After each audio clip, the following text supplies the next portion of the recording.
Our article is about how policymaking in relation to welfare state issues has changed since the onset of the crisis in Italy and Spain.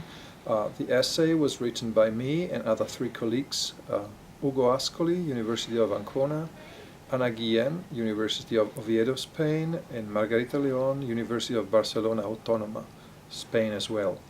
The main argument in the article is that the EU has changed its role in relation to national states, at least in Southern Europe, and whereas in the 90s and early 2000s it was a sort of a beneficial external constraint to national policy making, so it was a constraint helping to reform the welfare state, mixing recalibration and retrenchment and restructuring. What has been happening since the crisis is a shift on this type of external constraint, and is becoming less and less beneficial, and is becoming perhaps not that beneficial anymore due to the fact that fiscal consolidation is becoming the main issue pushed forward by the EU institutions through different means. So backroom diplomacy, as it's called, formal constraints,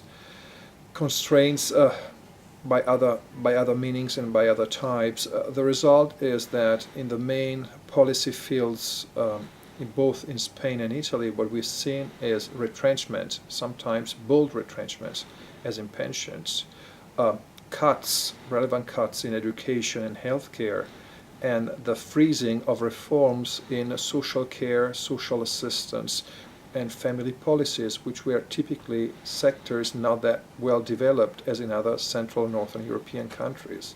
Moreover, the impact on social policy, thanks or through the EU intrusiveness, has not worked just in terms of contents of policies, but as well as in terms of actors.